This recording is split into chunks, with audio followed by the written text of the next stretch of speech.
Përshëndetje, mirë se erdhët në episodin e radhës të podcastit dedikuar grave dhe vajzave që kanë zgjedhur një karrierë në uniform. Kemi patur histori frymëzuese dhe kjo e sotmja veçanërisht do të jetë një histori entuziaste dhe që i flet më shumë brezit të ri. Podcasti është pjesë e nismave të Women in Uniform Association, një projekt i mbështetur nga Ambasada Britanike në Tiranë. Sot në fakt kemi një histori shumë entuziaste dhe shumë të bukur. Jemi me Suela Shalari, oficere e forcave detare në Republikën e Shqipërisë. Mirë se erdhe, Suela. Mirë se ju gjeta. Si fillim ju falenderoj shumë për ftesën dhe jam shumë e gëzuar që jam sot pjesë e këtij podcasti, duke përfaqësuar femrat në uniform.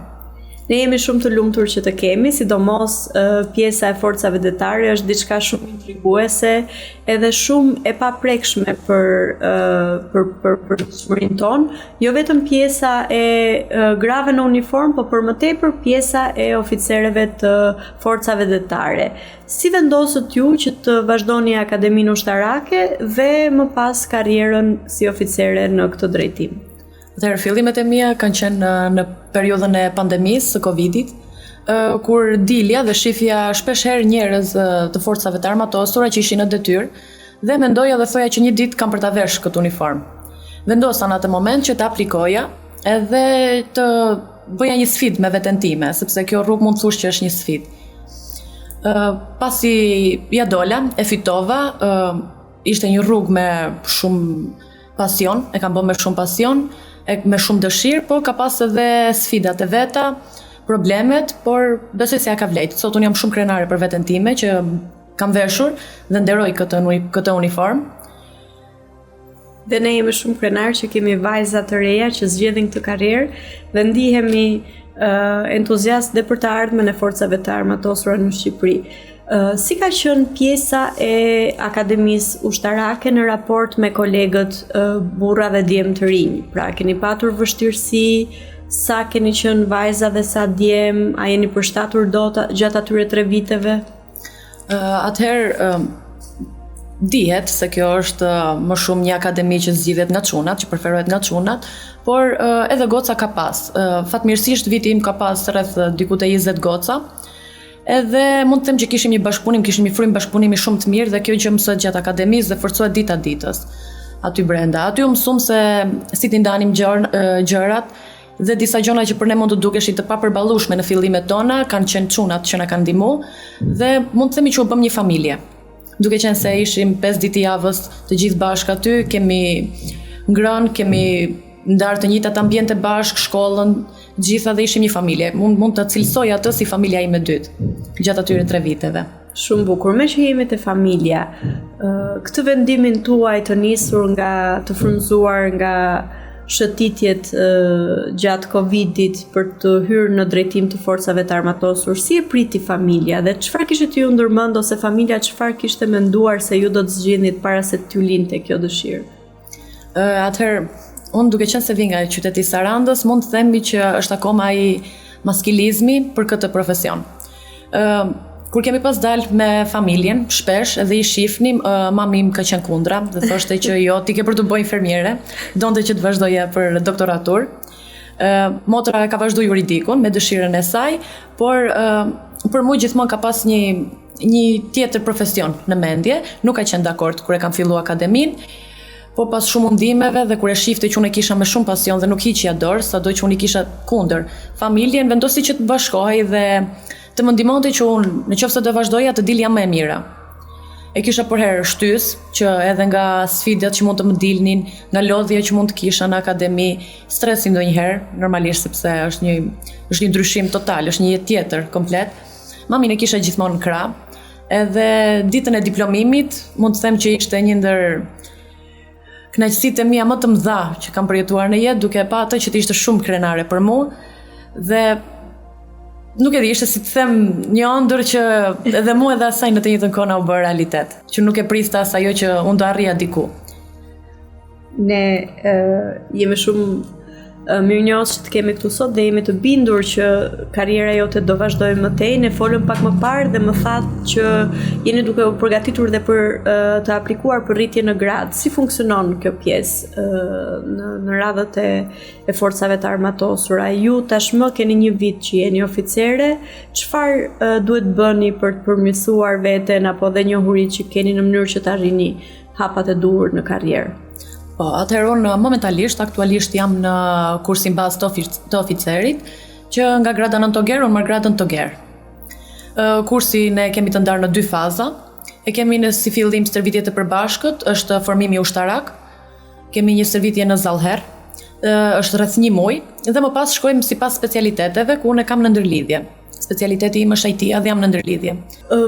Gjatë akademisë ju patët goxha mbështetje nga djemt, nga kolegët, po në momentin që hyt në forcat detare në këtë rast, nga brezi i ri, ndoshta nga kolegë pak më të vjetër në moshë, më me eksperiencë, si jeni pritur, duke qenë brezi i ri i oficerëve, por njëkohësisht edhe vajza në uniformë? Mund të them që në forcën detare gjeta komplet diçka ndryshe. Ishte një ambient pune shumë serioz, por në të njëjtën kohë shumë bashkëpunues. Fryma që kam marrë aty ka qenë shumë pozitive. E shifja që linin shumë mundësi për ne oficerët e rinj. Mund të them që shumica prej nesh kanë filluar trajnimet, kualifikimet jashtë shtetit, që të na vlerësojnë ne si individ, si fillim dhe pastaj edhe në të mirën e punës, normalisht. Forca detare më ka pëlqyer për herë, sepse është diçka që ndërthuret, siç është dhe fusha ime, që ndërthuret teknologjia me punën në terren. Me thënë përdoren pajisje teknologjike, të gjitha gjërat që kanë lidhje me IT-n përdoren edhe në anije, në punimin e hartave, në komplet proceset hidrografike. Se unë jam të shërbimi hidrografik shqiptar. Fryma bashkëpunimit aty është shumë e mirë, mirëpritja ka qenë shumë e mirë dhe unë momentalisht punoj në një rreth pune shumë pozitiv, ku kolegët e vjetër gjithmonë më motivojnë që unë t'jap më të mirë nga vetja çdo ditë. Në fakt ne kemi patur kolege nga forca të tjera dhe të grup moshave të ndryshme që na kanë treguar histori të ngjashme, por njëkohësisht dhe episodike që kanë qenë të lidhura me këtë bashkëpunimin dhe ndryshimin mes brezave. Jemi shumë të lumtur që shohim që tashmë për brezin e ri ka akoma dhe më shumë frymë bashkëpunimi dhe mikpritje, sidomos ndaj vajzave në uniformë. Si është një ditë pune e zakonshme për një vajzë në forca detare? Atëherë, mund të themi që është një ditë e ngarkuar, por gjithmonë është diçka ndryshe. Është një ditë ndryshe. Është orari i punës, 8 orarsh. Gjatë punës merremi me, mund të jenë ditë në terren, mund të jenë ditë në zyrë, janë diçka të ndërlidhura bashk. Më pas me familjen në shtëpi, duke shpenzuar pak kohë me familjen normalisht, duke u marrë me sporte, që gjithmonë të jemi në formë. Dhe duke u marrë me kurse. Momentalisht merrem edhe me kurse që të punoj dhe pak me pjesën e IT-s, duke qenë se IT-ja është një deg që zhvillohet çdo ditë dhe duhet me qenë në përditshmëri të IT-s, duhet me kap çdo ditë. Ka patur ditë që keni dashur të hiqni dorë? Ka ndodhur kjo ndonjëherë? Nëse mund ta ndani. Po, ka ndodhur dhe jo pak herë. Gjatë akademisë ka pas shumë momente që unë kam menduar që ta lej. Dhe thoja që nuk do arri diku. Kishte nga një anë kishte lodhje, stresi, ndonjëherë presioni, që çdo gjë të duke kur ja ty mbyllur dhe i shef shumicën e grup moshës tate, i shef jashtë. Dhe i shifnim nga hekurat, ishte diçka që t'jepte pak normalisht që ta ishte pak atë pozitivitetin për akademinë. Kam dashur shumë herë ta lej, po siç u thash, ka qenë familja që më tha që e nisë dhe duhet që ta mbarosh sepse e bën. Kemi besim te ty dhe duke parë që familja ime kishte besim, e dija që do ta bëja. Më në fund. E përfundova dhe jam shumë krenare për veten time që e kam përfunduar dhe mendoj se është rruga më e mirë që mund të marrim në jetë. Po tani që jeni në punë, si integroni këtë pjesën e jetës sociale, ndoshta pak kohë për veten, apo dhe të dilni, ju jeni 21 vjeç, kështu që është edhe kjo pjesa e të shijuarit të jetës kulturore. Si mund ta balanconi Dhe a mund ta balanconi një herë? Unë mendoj se si oficer e re që jam, duke qenë edhe nga mosha, për momentin jam përkushtuar karrierës. Dua që të krijoj një të ardhme për veten time, të jem dikushi për veten time dhe të bëj krenare familjen time, normalisht, si gjithë të tjerët. Dhe besoj se kam kohë që t'i shijoj gjonat e mira që do jenë në jetë, do shijohen, do vi një ditë. Po për momentin unë jam përkushtuar karrierës dhe jam duke plotësuar sa më shumë veten time nga të gjitha aspektet e mundshme. Ju përmendët në fillim që ka patur një sër sfidas si në akademi dhe tashmë që jeni e integruar në forcat detare.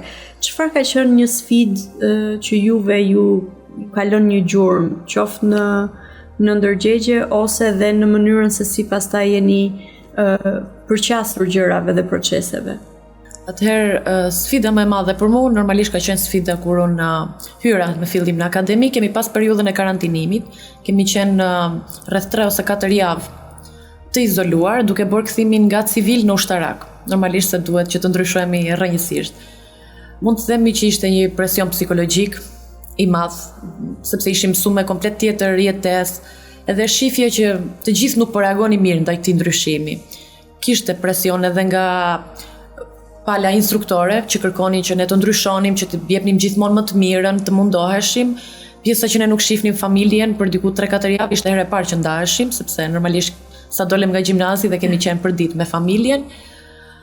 Mos paturit kohë që të flisje me një shoqëri, me një shoqë që e ke pas lënë ose me familjar ose rutina, thjesht i ke ndryshuar rutinën, ishte një presion psikologjik shumë i madh. Po mendoj se e kalum me njëri tjetrin dhe ndaj them që ne u bëm një familje e dytë aty. Kjo ka qenë periudha që ne jemi lidh shumë me njëri tjetrin dhe më pas filluam gjithë ta kishim të lehtë dhe madje nuk është se na nevojiteshin të shtëpisë aq shumë sa i kishim në fillim, sepse u mësuam me njëri tjetrin edhe fitua dhe një farë pavarësie. Po, shërbim psikologjik ose ndihmë ka në akademi nëse lind nevoja për raste të tilla? Pra, ka diçka të strukturuar? Po, kemi pas psikolog dhe gjithmonë na kanë pyetur nëse donim, nuk është se kishte ndonjë problem, dhe nëse donim një person të sigurt, të besueshëm, që mund të flisnim, mund të shkonim dhe të flisnim me psikologen në akademi, por mua personalisht nuk më është dash.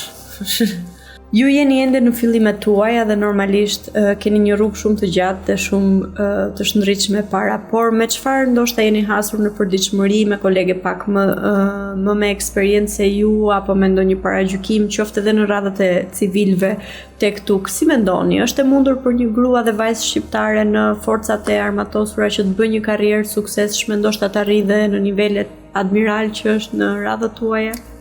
Atëherë unë jam shumë feministe. Dhe mendoj se që një grua që vendos se çfarë do, qofse do të jetë dikush i për veten e vet në jetë, mendoj se mund t'i arrijë qëllimit.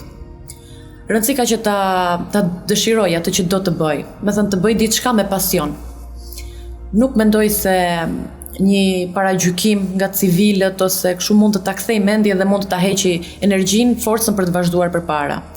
Un kam një pyetje, më saktë, një supozim që ndodh shpesh herë që jemi vetë ne vajzat dhe gratë xheloze për njëra tjetrën, pak xhelozia, pak konkurenca ndoshta ose dhe kushtet ndonjëherë të pabarabarta me kolegët burra na bën që të jemi pak më ziliqare dhe në limite ndaj njëra tjetrës. Je ndeshur me eksperienca të tilla?